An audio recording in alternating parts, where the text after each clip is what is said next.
Eh bien salut à tous, j'espère que vous allez bien. On se retrouve aujourd'hui dans une toute nouvelle vidéo et nous allons parler du Saint-Père François, notamment de son hospitalisation.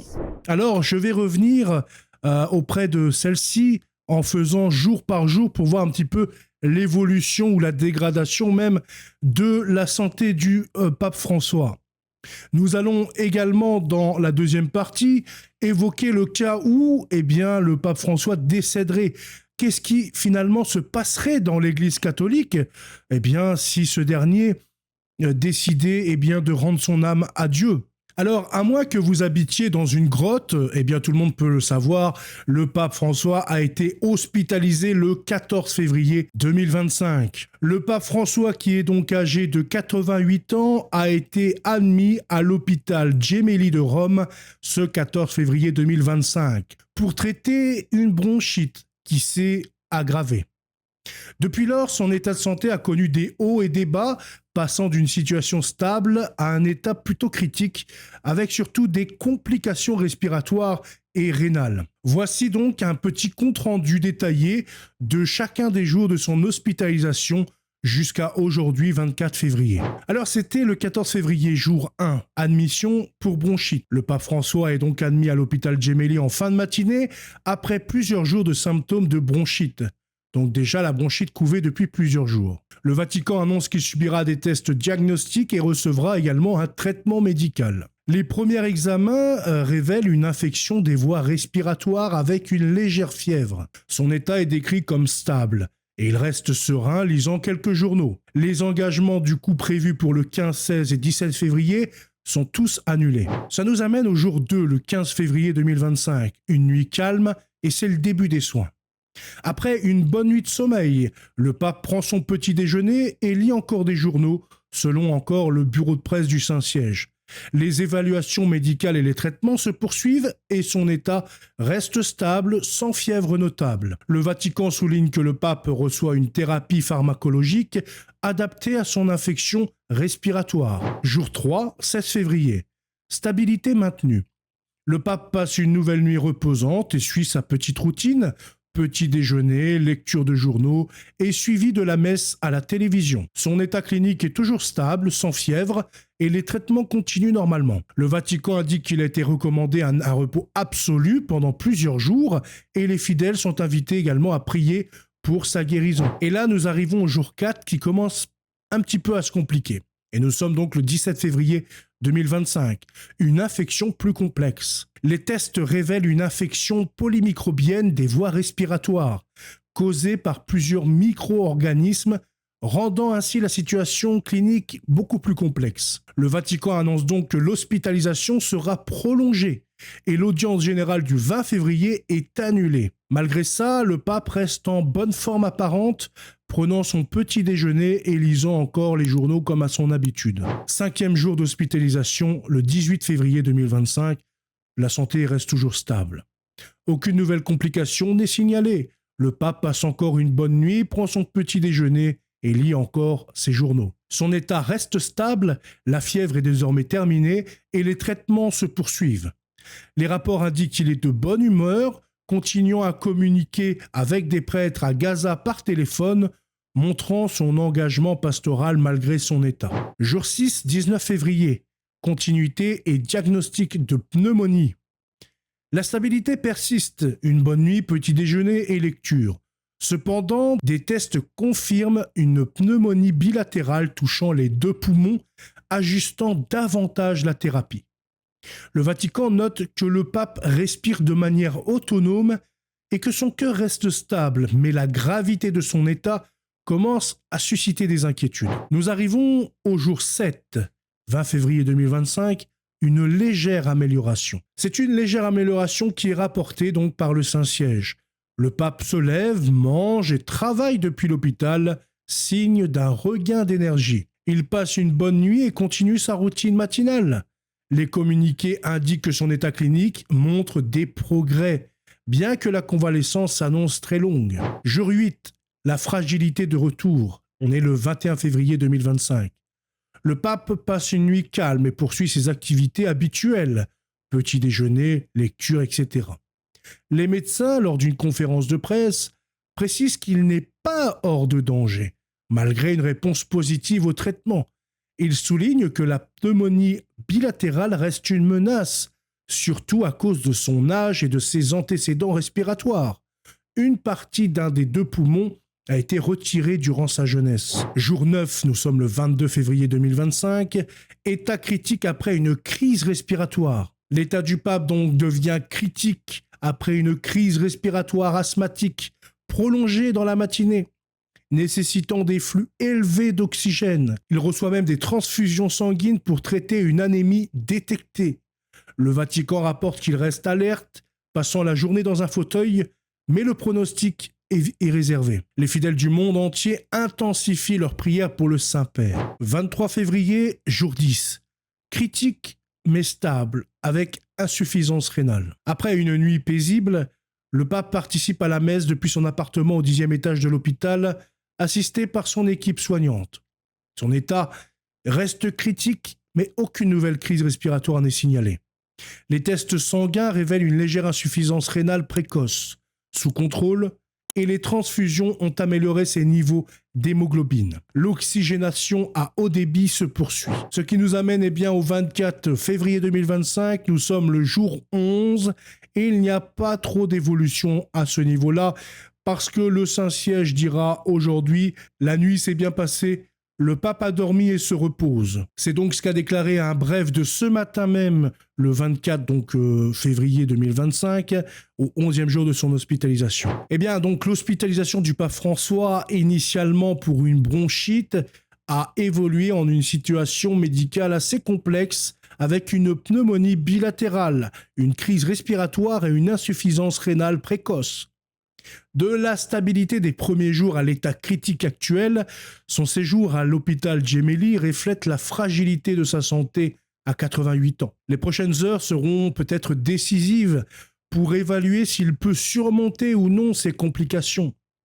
Les messages de soutien affluent et le Vatican reste en alerte, prêt à informer le monde de toute évolution significative. Alors, maintenant, que se passerait-il si le pape décédait demain ou aujourd'hui? Si le pape François décédait, le Vatican entrerait immédiatement dans une période de deuil officiel marquée par une série de rites liturgiques et de prières pour le repos de son âme. Le cardinal Camerlingue procéderait à la constatation formelle du décès en frappant symboliquement le front du pontife avec un marteau d'argent en l'appelant par son nom de baptême, Jorge Mario Bergoglio, 3 fois.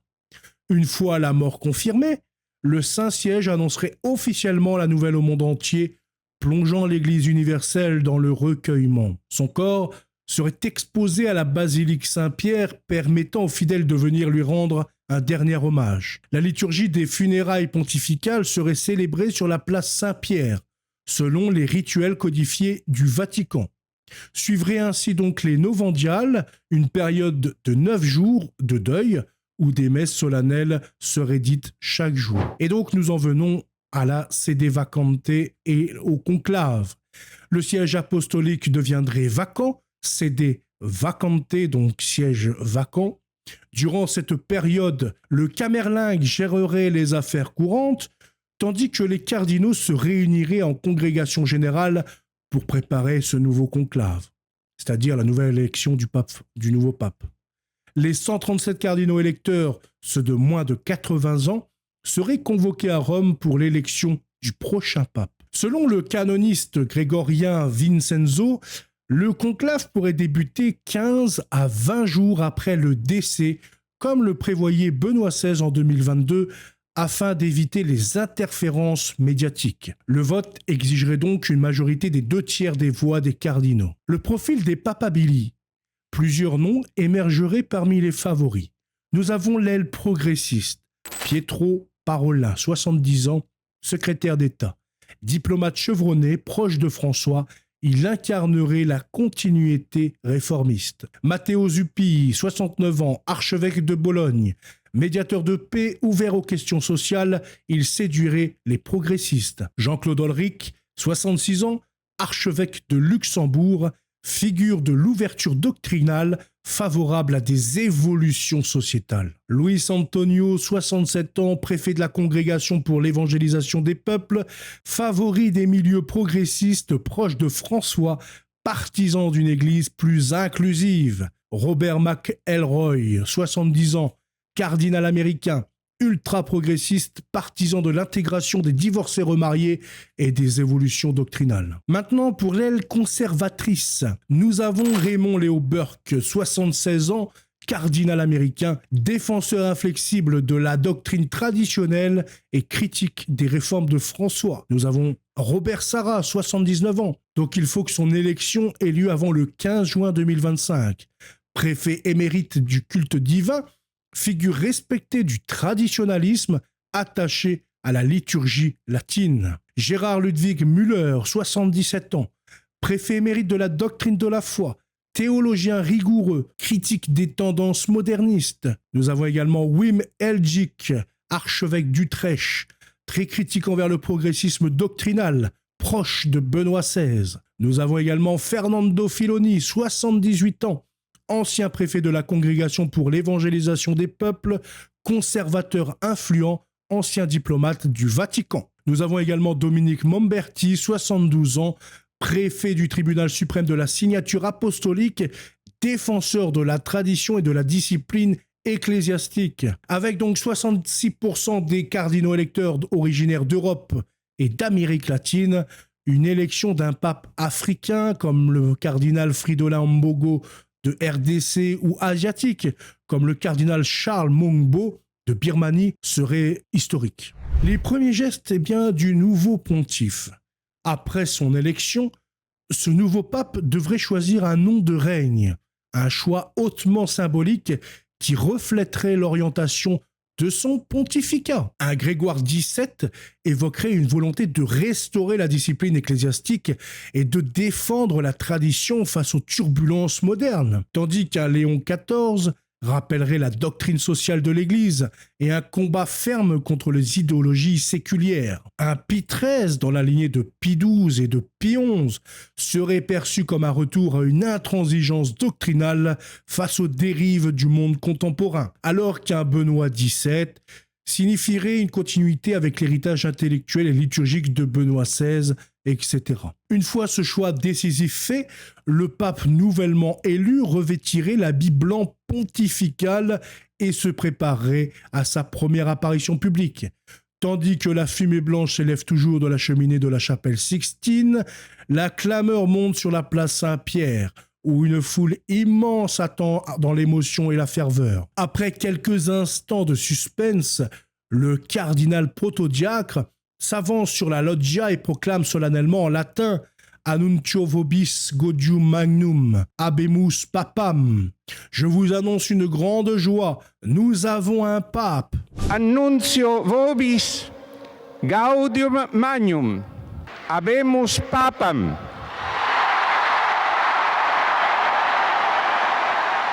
Puis, dans un silence solennel, le nouveau souverain pontife apparaît au balcon.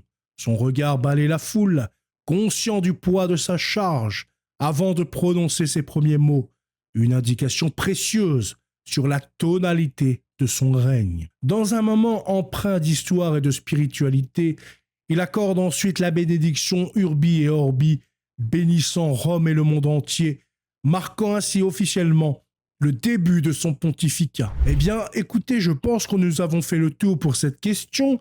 En tout cas, je vous invite à prier pour le Saint-Père François afin que sa santé s'améliore. Et puis, si Dieu doit le rappeler à lui, il le rappellera dans tous les cas.